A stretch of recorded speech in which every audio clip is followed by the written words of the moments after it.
Welcome into the DNVR Rockies podcast, brought to you by Strava Craft Coffee. Remember to use the promo code DNVR25. You'll get 25% off your entire purchase of that CBD-infused, deliciously rich, and potentially life-altering Strava Craft Coffee. I'm your host, Drew Creasman. I'm the managing editor of DNVR Rockies. With me, as always, is beat writer Patrick Lyons. And on this episode, we're doing some more MLB trade deadline talk. Yeah, we know it wrapped up a little bit, but we're going to really put the final bow on who were the big winners for this season and really just kind of take a look forward the rest of the season. See, all right, what are our updated predictions at this point now that we have far more information than we did at the beginning of the season when some of those maybe aren't going to hold up quite so well. But we've also, of course, got a little bit of talk about the Cubs coming into town. Always fun. It'll be different kinds of fun and interesting with the Cubs, whatever's left of them coming to town here at Coors Field in Denver, Colorado. And but before we get into all that, Patrick, I wanted to. We love doing this here. We love taking a little bit of a look into the past, and you know that when a trade deadline happens and we all come out and we kind of analyze it as best we can, but we don't always go back and look at, you know, what happened 4, 5, 6 years ago and how did those things unfold? Did it end up going the way we thought it would? And there's one thing that I actually want to make clear here, like it's a great big caveat to the first part of this, which is that, you know, what I want to lay out a little bit here is, you know, as we talk about the Rockies having not moved on from Trevor Story and the opportunities missed and all of that, I think it's very important to separate process, whereby I'm right in line with Patrick and the consensus out there. The Colorado Rockies process absolutely has to be better. We might disagree on some of the finer details of exactly how it needs to be better. It's got to be better. They can't be doing stuff like this. On the flip side, I think it's still fair to draw a little bit of a line between, you know, I see some people saying this set them back decades. Some people saying it set them back years. And that's a separate question, right? Did they do the thing right? No. How much damage have they really done to their ability to compete down the line? I think that's an interesting question. And when we go back and look at trade deadlines in years past, we see, you know, what I see, and I looked mainly at 2009 through 2014, because around 2014, you start getting into trades that are basically still active, still like going on. And we don't know exactly what the end result will be. But with some very important exceptions we're going to get into, and especially when it comes to those Tampa Bay Rays and how amazing they are, and some big important exceptions. Sellers at the trade deadline tend not to be the big, gigantic winners. When you move a star player for a bunch of prospects, as we're about to see, usually the winner is the team that got the star player. And that's something that's just kind of true in all pro sports. We know it's a bit of a crapshoot to acquire prospects. I'm not telling you anything you don't totally know, but still, I think it's fun to go back and look at some of these specifics. Also, just a walk down memory lane. There's going to be some names in here. We're going to go, oh, yeah. I think what makes it hard, too, as you said, it's usually the team that acquired the stars, the buyer versus the seller, because in that gray area that much of the world operates in and the much of our lives that we lead is in a gray where no one's definitively right or definitively wrong. It's easier to say in a deal that maybe worked out perfectly for both sides, hey, we got the veteran name that we needed, and the other club ended up getting some good, valuable, slightly above average, if not maybe even average players that they needed for a couple years. And you go, oh, no, that worked out perfectly for both teams. But it seems more likely that the name you do know that was maybe more impactful there down the stretch, or it helped contribute to ending a playoff drought or a World Series drought. And it's easier to kind of split the tie with that. But you're right. It's, you know, it can go many different ways. I think for me, when it comes to the Rockies, when I think of the phrase of it sets them back X amount of years, a decade is absurd for anyone who might think that. What I think of when I think of the setback is that there is an opportunity to expedite a window. Again, briefly touched on what the Cubs were able to do, and we'll get into who plays for them. So I guess because they play for the Cubs, they are actually Cubs. But yeah, Right. you're not going to know a lot of these names, and we'll have fun with that. But what they were able to do is, they Well, got rid of all these superstars, yeah, and you go, all right, well, clearly you're not going to be good for a while. But they improved their farm system, so right. you go, you know what? Where maybe it would have taken the rebuild or the retool 5-6 years, hey, maybe it'll only be 3 and 4. We still don't know, but Right. they jumped at that opportunity, Right. and that's where the frustration is with the Rockies. But as we're gonna kind of go over, it's not always guaranteed that when you do make one of these trades, immediately you're now back on track and you're now destined Or for that it even a has postseason any run. Go impact both ways. at all. Sometimes That it too. has no impact whatsoever. To your point, the one thing I want to carve out, the Cubs actually, again, having done a lot of research on this, basically yesterday, I spent all day on this and looking at like what the Cubs did at this trade deadline has never been done before. Very Moving out rare. that amount of talent and bringing in, so that, that's kudos to them if that really works out. But that's pretty special and pretty separate. But also, I think you're right. I Rare. think they really did set themselves up And quite even the nicely. Nationals too, who they had a system that was Yeah, 29th, yeah, depending on who you looked at, because they even, had just given up some guys to get Josh Bell hmm this past off season, a guy who was controllable from the Pirates. So their system was like high 20s. They were 29th way back. right, So they improved their system a lot as well, but now they might be a 20th best kind of system. And they did that by trading 3 all-stars: Max right, Scherzer, Trea Turner, Kyle Schwarber. That had never been done right. before. That had never been done. And But when again, you've got yeah, two teams like the Nats and the Cubs, they both just won a World Series. So if any team is ever going to do something as unprecedented as both teams did, it's going to be one in which your fan base is going to be disgruntled. No two ways about it. But you're going to get a little bit benefit of the doubt. There's going to be some trust in the front office, sure. and it's going to be okay. When you don't have that, And then some people like us are oh, going to it's look rough. back on you 10 years after the fact, like we're about to do, and really judge you for what actually happened. And it may have been very, very positive, as it was, like you mentioned, Sure. the last time they ran this play. So let's get into it. Starting, I think 2010 was actually the best kind of example year of this, because there's a lot that went on this year. 2010 and 2011 are really good. Couple of star players. This one, I want to begin with a trade that a lot of people of a certain age are probably remembering, and that was when the Philadelphia Phillies acquired Roy Oswalt, from former Colorado Rockies, from the Houston Astros, for J.A. Happ, Jonathan VR, and Anthony Gose. And you go, okay, that's a pretty solid return. You got 3 guys who actually had pretty, as you're going to see some of these other trades, you're going to be like, they traded for 3 guys who never even got to the big leagues, or at least all of these guys are big league players, but they were all substandard, like negative in terms of ERA plus or OPS plus or whatever.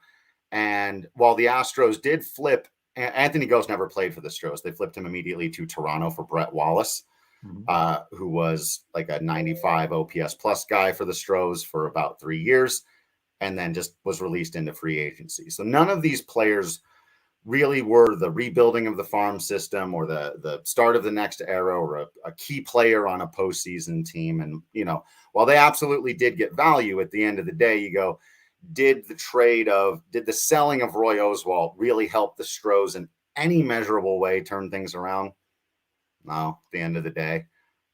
Again, prop to your point, and this is going to be the caveat to every single one of these, so we'll try not to do it every time. The process was right. They didn't know at the time what was going to become of all of those guys. Maybe they could have been more. And you could even argue that the failure in the process was not the next step, not then flipping Brett Wallace his 1 year where he was decent and keeping the trade going the way, as we'll see in some later examples, the Tampa Bay Rays would be. But ultimately, they ended up with 3 guys who they got no further value out of. And it was, Anthony Gose did end up eventually becoming a pitcher. He did end up I changing. forgot about that. That was an interesting one. And so maybe if you say that deal was a misstep, they were able to get a couple years of good control out of J Happ. You look and you say, well, they also traded Lance Berkman that offseason, and they got a Mark Melanson, who was a young relief pitcher with the Yankees at the time. So that deal worked out. But were they a part of the World Series team in 2017? Right. No, they were not. There's no line you can follow to eventually be like, and hey, that helped them win the World Series or even begin that run, right?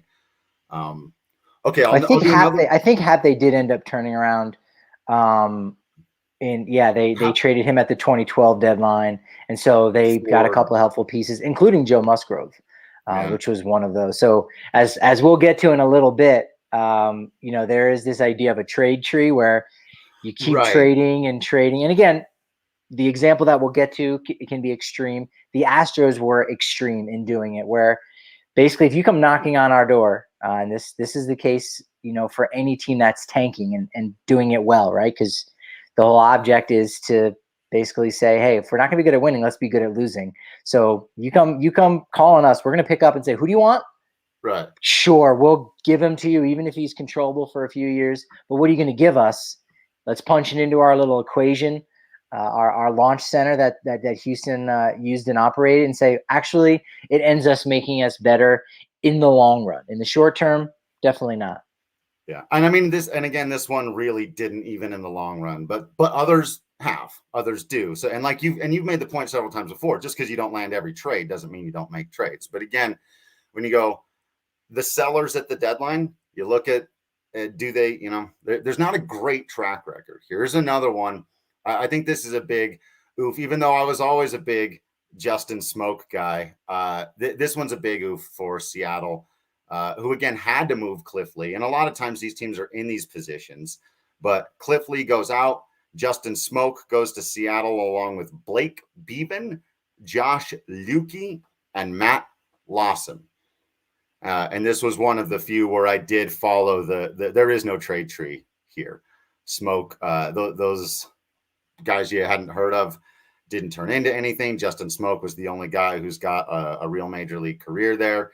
He was fine for Seattle, but never quite what they thought he would be. And they didn't, flip him as an impending free agent either. He ultimately just hit free agency and signed with Toronto.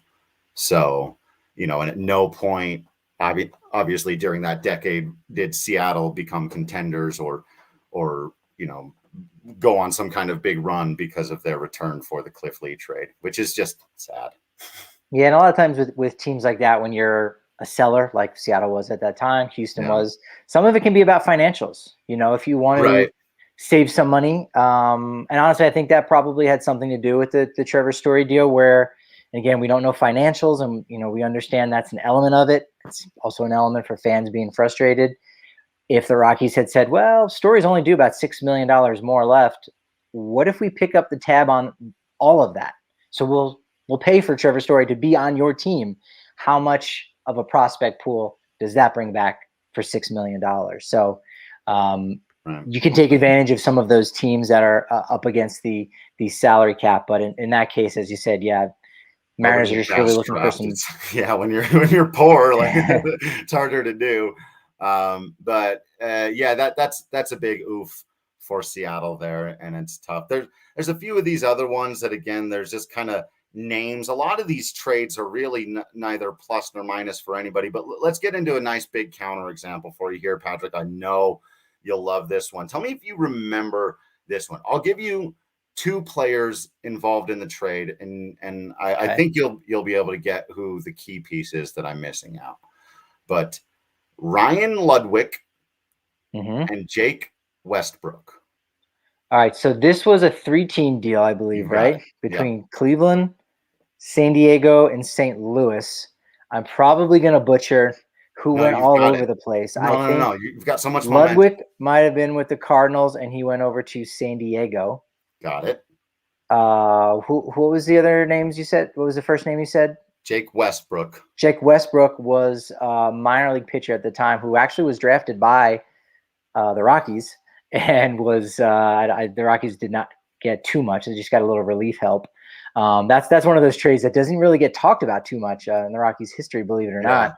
But so he was still a young guy. He might have you're a little off there. He actually had some pretty solid years for Cleveland by this point, but you've okay. He was a little older. All right.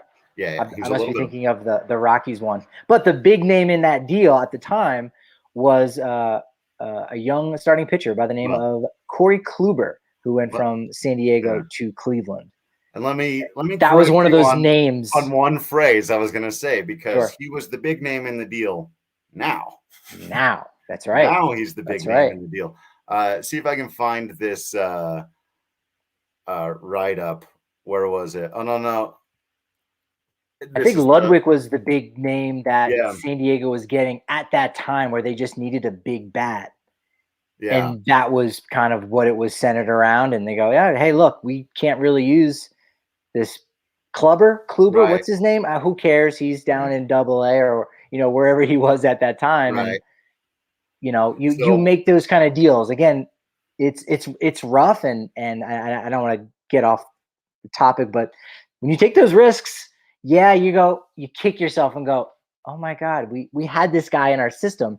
But at the same time, you put yourself out there, you can grab somebody else's next Corey Kluber in a deal. That was a fun one. That was an interesting one. And what's really funny, and I'll read you the write-up from Jeff Sullivan at the time. He says, Ludwig adds another powerful bat to the middle of the order, fitting in with San Diego, and they get a year and a half of Ludwig. The Padres surrendered a decent AA pitching prospect and a finesse lefty in A-ball. That's all that Kluber is referred to there, a decent AA pitching prospect. They found a way to make themselves better in the short term. So the Padres were seen actually as the big winners here. The Padres would win. Now, you remember 2010 was the year where, with 14 games to go, the Giants, Padres, and Rockies were all within one game of the lead in the National League West. The Giants would go on to win. In fact, they would go on to win the whole damn thing. The Padres would win 90 games and just miss out on the postseason to the Cincinnati Reds, who were the only team that trade deadline who didn't do anything. And what did they get? Ryan Ludwig, who was never good for the Padres. What did they lose?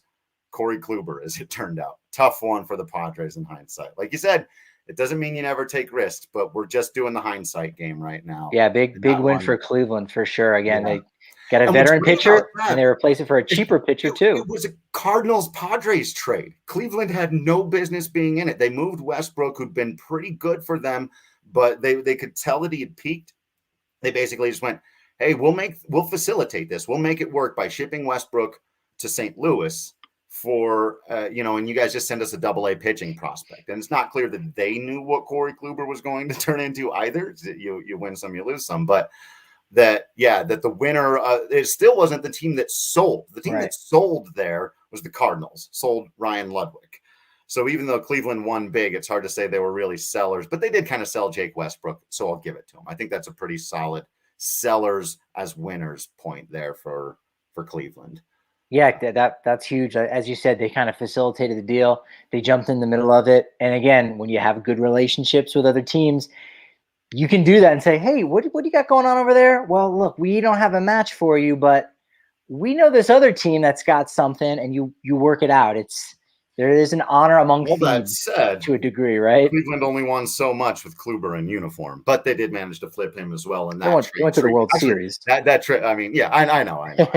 Well, there was another one of these. I won't get into it. There's the Chris Davis trade, and I was like, no, this is too like, obviously they won that trade by getting him, but then also that turned into such a nightmare. So I was like, and it's also hard to define winners and losers, and I don't want to get off track, but you go and look at the deals that the Yankees made with Cleveland and Chicago, the two teams that ultimately went to the World Series in 2016, and the Cubs paid a big price to rent Aroldis Chapman and giving up Gleyber Torres, and Cleveland, gave up a big price at the time with Clint Frazier in acquiring Andrew Miller. And so you might look and say, man, the Yankees got more out of that deal than Cleveland and Chicago. But I don't know that you could call them losers, particularly the Cubs. They won the World Series. And if that's the goal, it almost doesn't matter that you're paying Jason Hayward $180+ million, right? And so that's another thing. It's like, if you win, you know what? We can forgive any of those sins of the trades and all that. Yeah. Right. And some of these, like, there's another trade that's still going on, and I got to get to an ad after this, and I want to do one or two more of these, but then we got to move out of history. But Gerardo Parra, I wasn't going to talk about this one because, again, the tree is still happening, because it was like Arizona flipped Gerardo Parra to Baltimore? Milwaukee. Milwaukee first. Shoot, now I'm going to forget, because like I said, I didn't have this one up, for a couple of guys who, maybe Gene Segura was a part of that, and then Gene Segura or somebody else. Oh, yeah. So and then they got flipped to Seattle, and Ketel Marte came back, but Mitch there you go. Haniger also Mitch Haniger, went got with. it. And Segura. Anthony Banda was a very good prospect at the time. Yeah. I was in a dynasty league at that point, and Anthony Banda, who's still kicking around in the majors, lefty starting pitcher, now reliever, was it was a high price, because Gerardo Parra was, you know, a relatively young guy at that time, kind of Right. a sabermetric, you know, hero in a sense, where in the year before he was dealt, you know, had a 3 WAR, then a 2 WAR, then a 5.3 WAR. Not bad for a guy who, you know, all of those 3 years combined made about like $3.5 million. So Yeah. he was an undervalued, unappreciated player. And so, hey, if you got the prospect capital, make that trade. And then, as you said, Arizona then goes out, swaps Mitch Haniger, and it kind of keeps this thing going, which again is hard for a fan base. You're getting attached to a player, and then they're gone immediately. But the trade tree continues on, and you continue to get those assets, rather than it just kind of dies this death and it's over. But it's, as we're learning here, it is tricky. It is tricky I was gonna say, a to lot of find that times it balance. just dies that death ultimately, whether you want it to anyway. And it's you know, again, it's almost like the flip side of what you were saying, where even if you acquire the player who maybe the guys you sent out had more total WAR than the guys you brought in, but you won the World Series, so who gives a damn? Right. There's kind of that flip side where, sure, you brought in this great player, but you did it at a time where your window was way down. You can't compete around Ketel Marte. Now he's the only guy left, and you know, maybe you flip him for something great. But there's that other side too, where if you lose, you know, you go, well, you know, you tried, but again, it's not the try hard league, it's the do good league. And as we see when we go back and look at these, it's almost always frustratingly the teams that were already good and got better by acquiring the buyers. The buyers are the big winners at the trade deadline. And I would think not at all trades. I would think that it's much easier to win in a seller's market, maybe when it's not right at the deadline. Maybe I'm wrong about that. And we know that this year was a particular seller's market, so we'll have to look back, you know, in a few years and say, was that the case? Was that an exception or not? But if you want to do a few more of these, we can move on if we're ready to move on from that. But what I'm not ready to move on from ever, I'll tell you that much. And look, you got to be ready to move on eventually. But each and every day, little Breck for you, little Breck brew, little Breck Seltzy. Throw it down at the evening hours for your baseball watching. Have a little nice chilled Seltzy in the summertime. Digging it this time of year. Loving it this time of year, especially like, I know I've always been a beer guy, but I never thought seltzers I'd come around, man. But summertime seltzers, we'll see if it sticks in the winter. I won't lie to you. I'll tell you if I switch back to just drinking vanilla porters all the time. But right now, those peach and apple seltzies especially, you can get 15 can samplers down at King Soopers, your local liquor store. And of course, you can get a bigger Breck brew down at the DNVR bar. If you're a member, do subscribe today at thednvr.com. You get access to all the written content. You get access to our Discord channel. You get come and hang out with us, chat all the time. You get discounts on all kinds of fun stuff. Really, really great opportunity. And if you sign up for the annual, we will send you a free shirt from the DNVR Locker. Also, got to let you know about our friends at DraftKings Sportsbook. All of this is talking about, you know, predicting the future and then looking back on the past and saying, like, well, we might have been a little bit off on some of that. But hey, it doesn't make doing it a little bit more fun, throwing a little bit of money on some stuff quite a bit more fun. Now is the time. Also, if you haven't been on DraftKings Sportsbook yet, now is absolutely the time with the Olympics going on. Basically, throwing you free money regularly with these Olympics, beginning with their opening promo. But whether you're betting baseball, all the time. Like I love taking the overs and unders on strikeouts or who's going to hit a home run, all that. You never know who's going to win a baseball game. If you want to bet on who's going to win, who's going to lose, go right on ahead. I'm more into those smaller bets, but it's just so much fun. So download the top-rated DraftKings Sportsbook app now. Use promo code DNVR when you sign up to turn $1 into $100 in free credits if America wins a medal. Let's go DNVR to turn $1 into $100 in free credits for a limited time only at DraftKings Sportsbook. Must be 21 or older. Colorado only. New customers only. Restrictions apply. See DraftKings.com/sportsbook for details. And if you have a gambling problem, call 1-800-522-4700. My DraftKings Sportsbook pick of the week tonight is Brendan Rodgers to get a hit. It's plus 500. Yo! 5-1 odds for like B-Rod to get a hit. Now, not a lot of other guys are favored. In fact, of course, Raimel Tapia completely missing off the list. And that might be because Zach Davies pitches pretty well historically against the Rockies. So, Charlie Blackmon, 19 at-bats, batting 334 OPS. How about that? For a low number. Elias Diaz, 558 and 13 at-bats. So not too much luck. Story's been the best of the bunch at 782 OPS against Davies. But B-Rod has yet to face him, but he's super hot. This is at Coors Field. And again, this bullpen of anonymous relievers that the Cubs are throwing out there has to make you really like the odds. And the odds are good reason enough alone to put some money down on Brendan Rodgers, my DraftKings Sportsbook pick of the week. Lock it in. B-Rod to get a hit at Coors Field tonight. Come on. Love it. Those odds are amazing. Yeah, I'm glad you saw that one. Jump on that for sure. In on that. All right, I want to do one last one, and this actually doesn't make any of the points. This just messes up the conversation entirely. But just to walk down memory lane for Rockies fans from next year as I was researching and remembering. Nobody forgot this, but I just wanted to read this write-up from Bleacher Report. The next year, the following year in 2011, Rockies get right-handed pitcher Alex White, right-handed pitcher Joseph Gardner, catcher, first baseman, outfielder Matt McBride, and a player to be named later, in parentheses, most likely left-handed pitcher Drew Pomeranz, who is ineligible to be traded yet because he hasn't been a professional for a full year. Winner, Colorado Rockies. Loser, Cleveland Guardians. I may do some slight editing as I read this. It's a real quick write-up. The Guardians failed to keep their eyes on the prize and went out and overpaid for an overrated starter. Besides his historic start to the 2010 season, what has Ubaldo Jimenez ever done? Not including the first half of the 2010 season, Jimenez is 41-45 with a 4.16 ERA and a 1.33 WHIP. All of that is a shade below average. And what did Colorado get in return? Alex White and Drew Pomeranz, who were projected by Baseball America to be the Guardians' number 1 and number 2 starters down the road.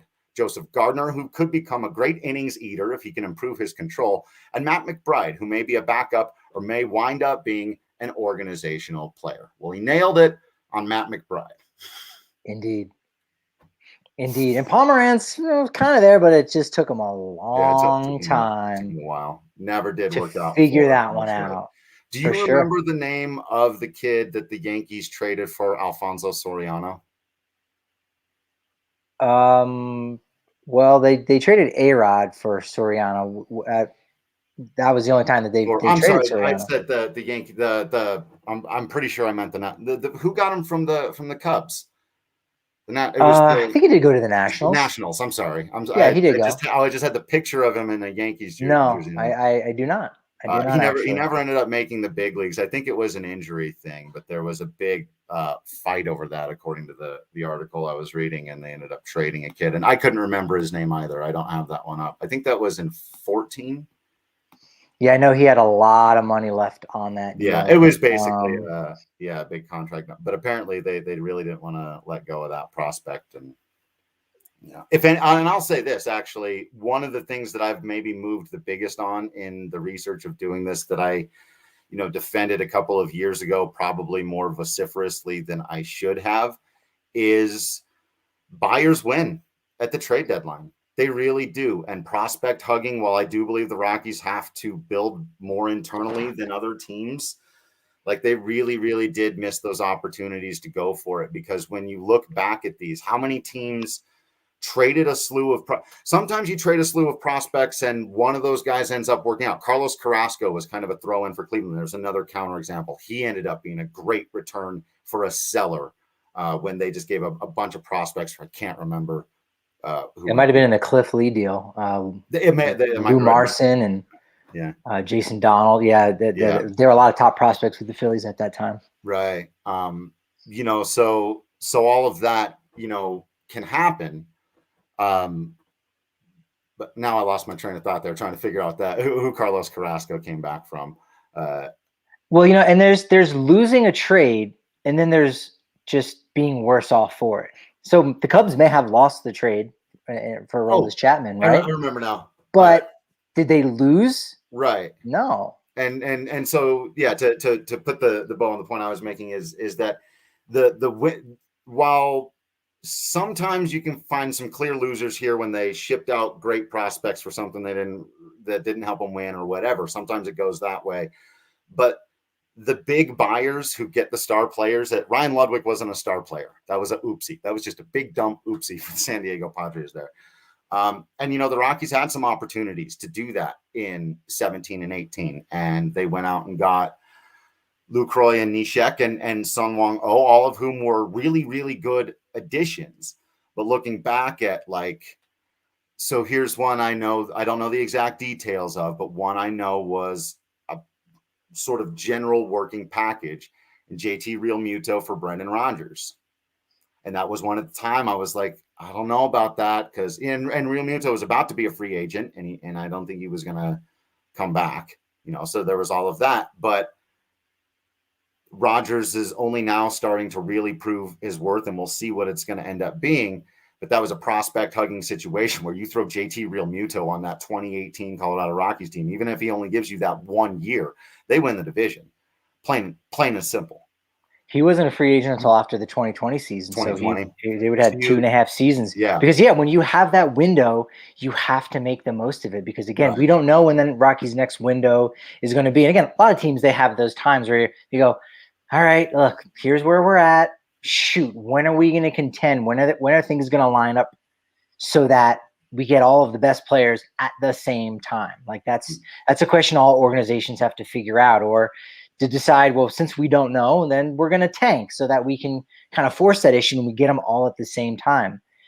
Having one superstar, for each era of the Rockies is great for the era, but you need 2 or 3 or 4 of them together at the same time to make something. And again, tanking, we know, is, I understand the argument against it, and that's fair and fine. But as you said, whether or not, the Rockies didn't tank to have those consecutive postseasons in 17 and 18. No, They had that window and they had that opportunity to go all in. And think about it. Even let's say that the Rockies are in almost the exact same predicament right now as they would have been if they had traded Rodgers for JT Realmuto, right? They decide, shoot, they sell off Arenado. Story's maybe they sell off Arenado at this trade deadline, and Story's going to be a free agent, and you go, oh man, this thing fell apart.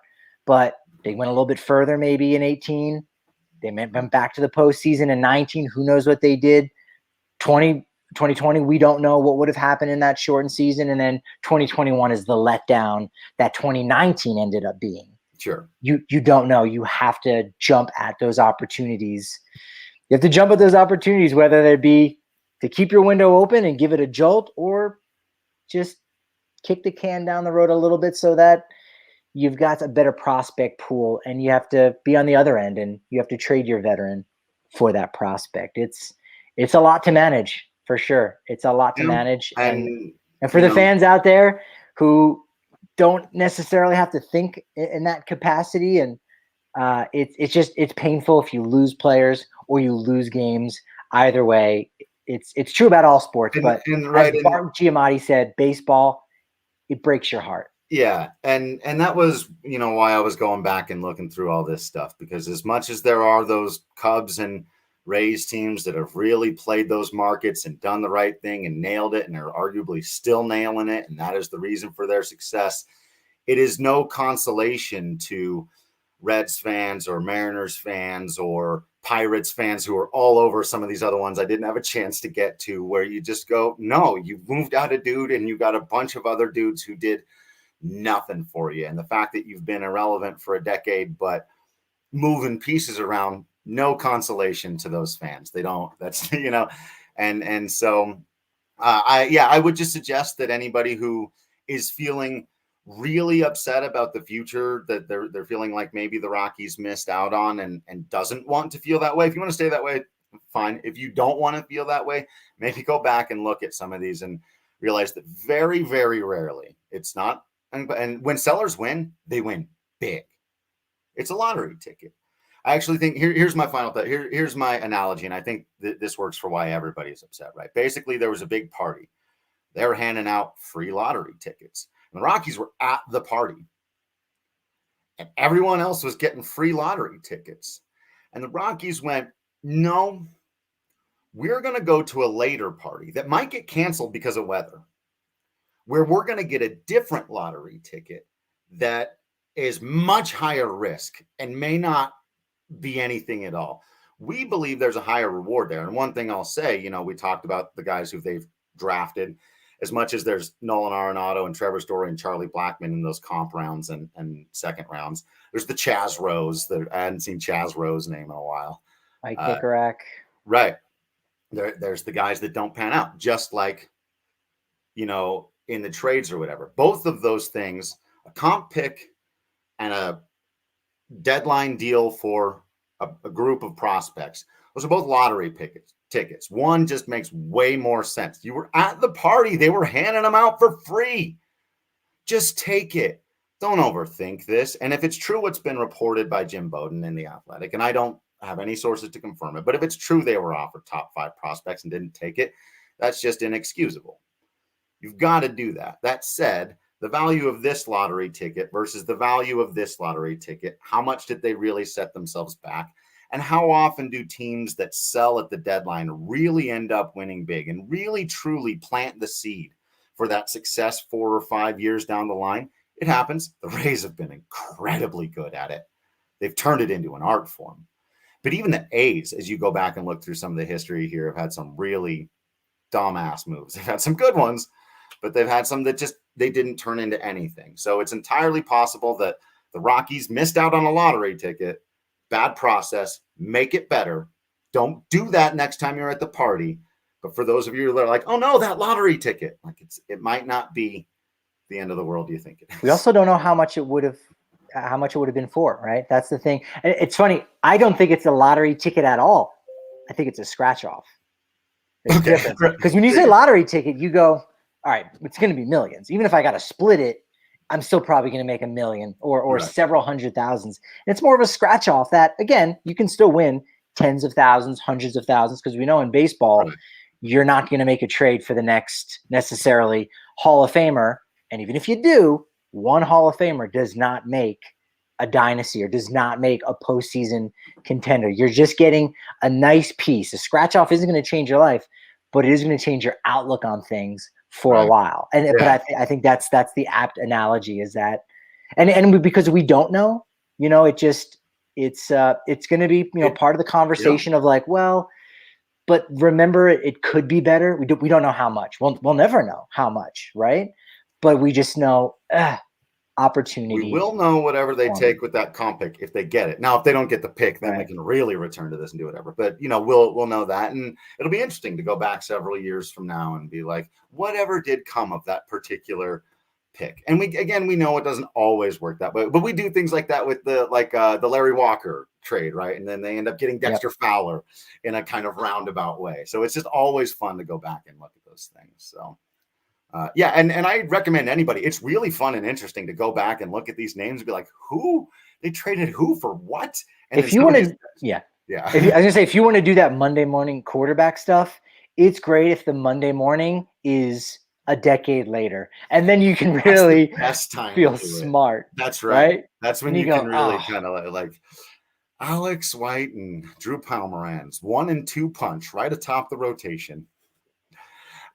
Future closer was a phrase that was used a lot for guys who, I'm going to spoil it right now, None of them were future closers. Jared Cozart is maybe the guy that came closest. They kept calling him a future closer. He got traded like 5 times, had one really good year for Miami, and just rode that thing for a He might have while. come over in a Hunter Pence deal.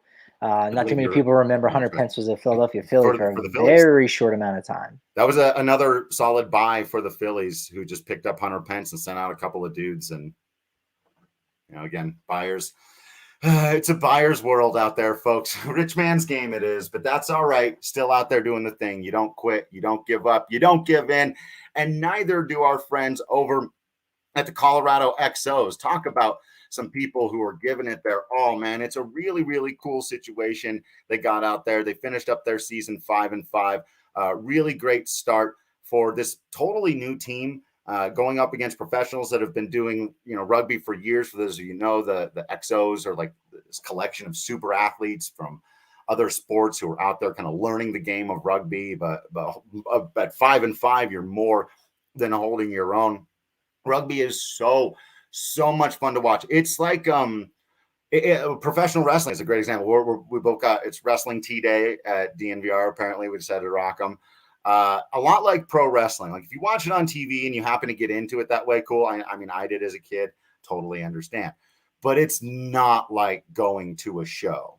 You take someone to a show, it's a totally different experience. That's how I feel about rugby. Like I've watched on TV, I've watched some of these streams along with Colton and the guys over there. It's fun. You get out to Infinity Park and experience the energy of live rugby. It's amazing. They got some tournament, sevens tournament coming up at the end of this month, August 20th through the 22nd. Great family outing. You can see the pitch from everywhere. The really reasonable prices on like food and drinks, so you don't have to pre-game or anything like that. You can just go out, buy your stuff out at the park. They also sometimes are showing movies, which is a whole lot of fun. So check out Infinity Park at glendale.com/events to get updates on all that. And make sure you're following our guy Colton Strickler. He's doing an absolutely fantastic job covering that beat. Follow him on Twitter. Listen to the DNVR Rugby podcast. It's a whole lot of fun. Highly, highly recommend getting into the rugby machine. And also, highly, highly recommend getting into the Hassel Cattle Company. Well, not into the company, into the beef. You just stay where you are. You order the beef, they send it to you. Actually, it's a very convenient situation. I just put in another $200 order. Yes, that's right. I don't mind telling you how much I spent, because you get free shipping if you do that. So I highly recommend you do that. You use promo code DNVR10, you'll get 10% off. I'm a huge fan of the ground beef and ground chuck situation. Of course, they've got award-winning hamburgers, bacon that could change your life. They got steaks, beef. They got all the stuff that you can get in beef form, sausage. They've got like jerky and stuff. I forget about that thing. They've got seasoning to come with your steaks. You don't have to think about all that, or like, what am I supposed to put on this? Just get the Hassel Cattle Company steak seasoning. It's a great big old jar that I got for like $9 or something. It's enormous. It's fantastic. They've always got little promos too.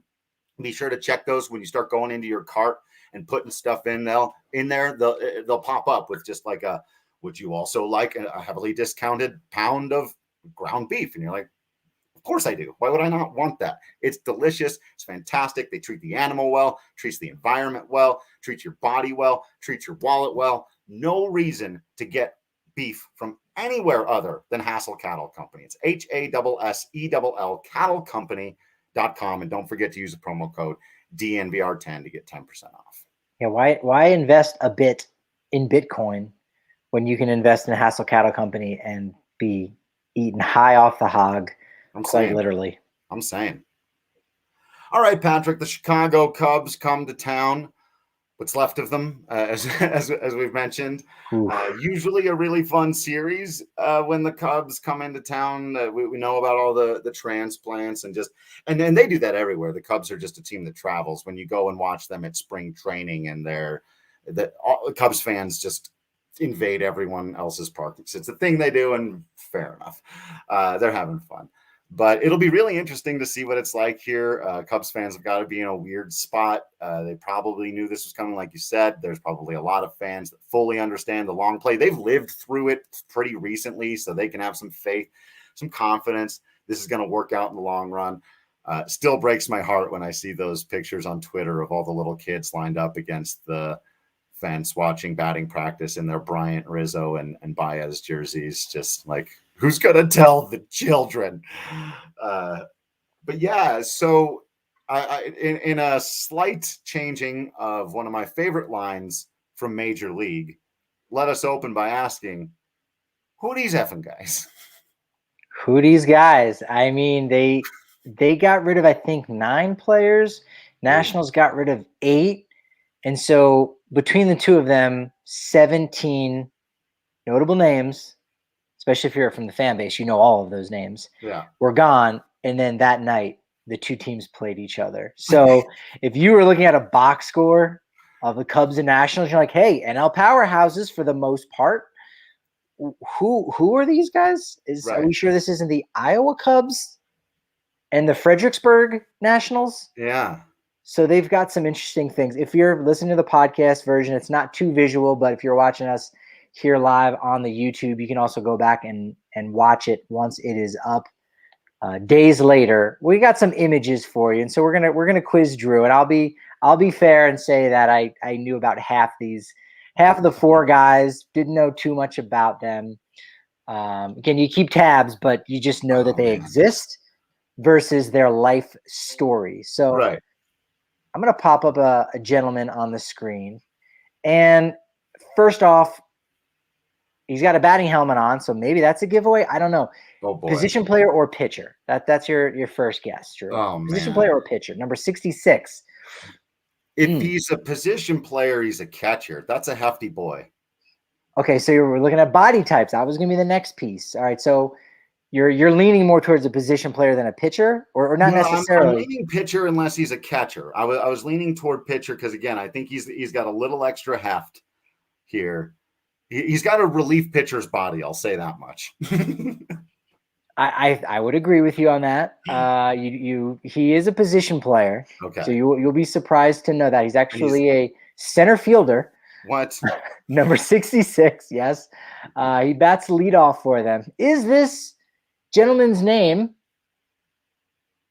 Rafael Ortega, Adbert Alzolay, Jonas Schwei Fargas, or Ezekiel Soto? 3 of those names are actual Cubs players. One of them I made up. It's been a long time since I've seen Rafael Ortega, who was a former Colorado Rockies farmhand. And I'm not sure I would recognize him if I saw him again. But is that him? You're going with Rafael Ortega? You would be correct, sir. Because I know he was a nice middle infielder at one point too that got moved into the outfield. Switch hitter, I think. And then he just hit 3 home runs the other day after having had like 4 home runs his entire career. But yeah. 30 years old. Yeah, he's been around the block. That's right. So different. And I get that, like, the last time I saw him, he was maybe 17 years old or something. So I probably look different than I did at 17 as well. But man, yeah, he's put on some I'll say some muscle. Let's be nice. That is a nice way of looking at it. All right, muscle. All right, so this next one he'll probably be batting leadoff tonight. We'll call this category smart mouth. All right. This guy, again, we got someone running the bases. He's got long sleeves on, batting gloves, helmet. What is this, a pitcher? This looks player? More like a position player. So now I feel like I'm being set up. You grab the most athletic pitcher and the least athletic position player. You're right. He's a position player. Okay, yeah. So you got that right. That's great form. He's running well. He's we know some pitchers can be athletes, but let's. All right. So smart mouth. Is this guy's name Trevor Medulla, Patrick Wisdom, or Kyle Smart? So I know Patrick Wisdom is a person. I know who that. I have read Patrick Wisdom box scores before, so I am certain that he exists and is in the Cubs system. You would be correct. This is third baseman Patrick Wisdom, now batting cleanup. Far cry from Chris Bryant. Far cry from Aramis Ramirez, the previous last good Cubs like Chris team. Bryant, though. A little bit, a little Max Muncy-ish too. Yeah. Face. Yeah. He's another guy who didn't really pan out for his team. Was drafted by the Cardinals and is finally figuring it out right around the same time as Rafael Ortega at age 30. All right. Name that Cub. So the category for this nice boy that we're seeing here is Guardians of the Galaxy doppelnamer. So he has a name similar to one of the actors in Guardians of the Galaxy. So is that Dane Batista, Chase Pratt, or Michael Rucker? Of course, Dave Batista, Chris Pratt, and Michael Rooker. So which is it? Is it Dane Batista, Chase Pratt, or Michael Rucker? And I really hope there's Cubs fans listening to this right now who don't know the actual answer. He looks like a Chase. You're going Chase Pratt? I'm going Chase Pratt. Ooh, got you with a whammy there. It's Dane. Is it Dane Batista? No, it's actually Michael Rucker's basic name. All right. But when I saw that, I go, wait, that's the name of the guy in Guardians of the Galaxy. Oh, no, that's Michael Rooker. Yeah. So then the question is position player or pitcher for this sweet-faced young boy. There's a little bit on the upper lip, a little bit. Yeah, a little bit. I'll say pitcher. You're correct. Yeah. You got it. You redeemed yourself there. He looks like a pitcher. You've redeemed yourself there. And finally, last but not least, and it's probably fitting that this gentleman is not even wearing a Cubs uniform because he was recently acquired in a trade. There was one of those trades. Gosh, I wish I could remember. One that the Dodgers totally whiffed on as a seller, and they acquired some prospect from the Orioles. God, I wish I could remember the entire trade. But the point of it was he ended up playing like 26 games for the Dodgers. Was absolutely terrible. Didn't have much of a career or whatever. But he only ever played for the Dodgers. And on his baseball reference page, wearing a Baltimore Orioles hat. So go back because I need to know who this person is. So he was a prospect on the Orioles got the big leaguer. The Dodgers like ended up getting the minor leaguer. Yeah, it was like a reliever that helped them. Yeah, that's a rare season. Yeah, I remember the that Dodgers to be traders was good, and Zach Britton, and they also acquired Andrew Miller around that time. That 1 year where the Orioles were really good. That was that was 2014. That was the Eduardo Rodriguez for Jorge De La Rosa trade that got nixed. Yeah. I wish if I can go back, but we can even bring this up in the future. I wish I could, because it was some guy's name, Carrasco or Carlos, but not Carlos. Oh, I wish I could remember this. He really didn't do anything. We've got homework to do. Away was that he played like 30 games for the Dodgers, and it just didn't go anywhere. It happens. But on his baseball reference page, he's got a Baltimore Orioles hat on. Yeah, those switcheroos. Never did. He's a Dodger guy. Interesting. I'll have to go back and look at that one. So fitting that we've got a guy in Oakland A's uniform from spring training. He came over in the Andrew Chafin deal. He's got an old-timey name, this guy. He's got an old-timey name. And you've been very impressive so far. So you might recognize two of the names because two of them are Hall of Famers. Old-timey Hall of Famer names. Not very notable, but Hall of Fame names nonetheless. What is this guy's name? If you can use process of elimination, you'll get it. Is his name Frank Schwindel, Freddie Lindstrom, or Roger Bresnahan? All right, I feel like I've missed a clue somewhere. if you know your Hall of Famers well, that's going to bode well. Otherwise, these are all just kind of names from the 20s. Frank Schwindel, Freddie Lindstrom, Roger Bresnahan. So Freddie Lindstrom is a name I've heard before. Okay, you'd be correct. Yes, he actually was a Cub. I think mainly he was with the New York Giants, but he was a third baseman with the Cubs. The other two I'm a little fuzzier on, not gonna lie. Roger's an old-timey name. My father-in-law is a Roger. Frank is also old. Frank. Yeah. I mean, Frank Schwindel, first of all, is a phenomenal name. For any era. Schwindel, like that guy had to be a I'll go Roger on this one. Go Roger Bresnahan. Incorrect. This young man's name is Frank Schwindel. Fantastic. Jumped right out at me. I said, good for that's him. a great name. That's so excellent. Again, 29-year-old first baseman that's pretty much been stuck in the minor leagues for the entirety of his career. And Cubs say, look, we're not being picky right now. We just need some bodies. So you might be seeing him tonight if you go out to Coors Field as opposed to Anthony Rizzo. But you'll be able to know. You'll say, oh, of course you knew Anthony Rizzo. But let me tell you a little bit about Frank Schwindel. And once they're just like blown away that you knew his name, you won't actually have to say anything more than that. So hopefully you won't have to continue the conversation. Right. Or you can do some research. But at least now you know what name to go for. Schwindel, first baseman. So, Patrick, I discovered the answer to the mystery, and it's even weirder than I thought. The name of the ball player I was thinking of was Can I have more hints? No, all right, go ahead. If you were going to get Alex Castellanos, then congratulations to you. But remember what I told you about the hat that he's wearing on his baseball reference page. And I can share my screen in a second. So you're certain I'm not making this up, that he is wearing a Baltimore Orioles hat. Here are his transactions. Drafted by the St. Louis Cardinals in the 10th round in 2008. Traded by the Cardinals to the Dodgers for Rafael Furcal and cash. Very good player. Very good. Multi-time All-Star. Very good player. Traded by the Dodgers to the Red Sox for Jeremy Hazelbaker and cash. Selected off waivers by the Texas Rangers. Selected off waivers by the San Diego Padres.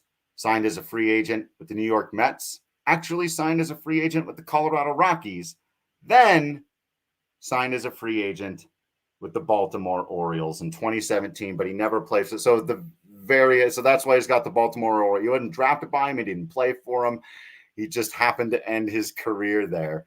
But that's the other option too that they have for him from Baltimore, but no, he'd come from St. Louis. One of the fun features is you can scroll over to a player's picture and it will show you other images of him, usually from other teams that they've been on. For Mr. Alex Castellanos, it shows him in a Norfolk Tides hat, which is the Orioles AAA affiliate. So it doesn't even give you the option of seeing what he looked like when he was with the Dodgers in the majors or when he was with the inaugural class of the Albuquerque Isotopes in 2016. Oh, wow. How about that? So, yeah, that was a name. I was like, but yeah, it's again where the buyer wins there. You get Rafael Furcal for Alex Castellanos. You've won. So, some fun names, though. It's fun going back and reading it. Like, who is this guy? What? Some interesting characters in the history of baseball, man. And apparently in the future, as we've learned with Frank Schwindel, and these guys we're going to be seeing. So, I don't know. I don't think he'll become the next Yordan Alvarez, who was traded for Josh Fields. Right. Astros got a nice deal. Totally stole one out from underneath the Los Angeles Dodgers. There are deals to be had. Oh, there are plenty of deals to be had. I mean, you could even go down the list of times where the Rockies have been the benefactors of that. You thought you were just getting a group of names, and one of those names turned into DJ LeMahieu. Another one of those names turned into Armand Marquez. You've got to do those things. You absolutely. All right, now's a good time because I've been thinking about, do I ever want to share this story? And I think I will. Okay. And I'll leave it incredibly vague. Oh, good. Incredibly vague. But if I happen to see you in the next week and you remember and you ask me, I'll spill the beans. I will tell you. Right. I'll tell you the details. But there was a meal had by two people, part of the Rockies organization, in what year would that have been? 2014, I'm guessing, or around there. Okay. And in the off season, and one of the two people at this meal is someone I know very well, and that's who shared the story with me. Anyway, lo and behold, the Rockies make the big deal. Ian Stewart and Casey Weathers for DJ LeMahieu and Tyler Colvin. And this other person in the Rockies organization came to the meal and just said, "Hey, we made a big trade, and we got some French guy named LeMahieu." Yeah. And that kind of summarizes some things that can happen sometimes in organizations where you get maybe the greatest second baseman in your organization's history, and at the time is just a French guy. It was just a French guy. Hey, you go back in 2010 and ask them honestly, put the lie detector on them and ask Cleveland if they knew what they were getting with Corey Kluber. Sometimes you just take those and you act like it was what you meant the whole time. That's it. Take credit for it. Yeah, that's right. So, this was a lot of fun looking down a little bit of memory lane here. We'll have some actual games to talk about over the next few days. Rockies playing the Cubs. For those of you who just want to win baseball games, it could be a nice little homestand here. That's the one immediate, just sort of day-to-day good feeling about actually having a solid team you can send out there against these teams that are just kind of skeletons of themselves right now. So if you want to win some games and feel good, maybe that'll happen this week. You still got to go out there and do it. As you mentioned, a solid pitcher on the hill for the Cubs tonight. Kyle Freeland goes for the Rockies. Excited to see if he can keep his positive momentum going, especially back at home. But it's going to be a fun and interesting week of baseball, and we'll be reporting on all of that for you. We'll have reactions to it. Of course, we want to hear your thoughts, feelings, and opinions, and so you can always be following us on YouTube here, clicking the bell icon and getting those notifications for where we're going live. You can join the conversation. Absolutely appreciate it when y'all do that. Matt wants a Ric Flair woo out of you before the show is over, since you've got the Great American Bash shirt on. Do you have a woo in you, or?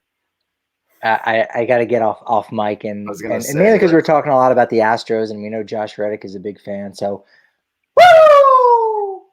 There it is. Now the dogs in my neighborhood are barking. Thanks, Matt. Set them off. Appreciate y'all and see, that's what's great about getting to join us live on the YouTubes, and is you can impact the show in those kinds of ways. Appreciate you, Matt. So make sure you're subscribed also, of course, to the DNVR.com for all the written content, for access to the Discord channel, for regular discounts on hats and shirts and all kinds of stuff, the bigger beer at the bar, all the cool shit that you get for being a member of the family. We really do appreciate y'all. Oh, yeah, make sure you're following social media. You know all the stuff. We appreciate y'all for being the greatest baseball fans in the world. We promise we'll keep being absolutely Patrick Lyons and Drew Creasman. And until next time, we will see you at the ballpark.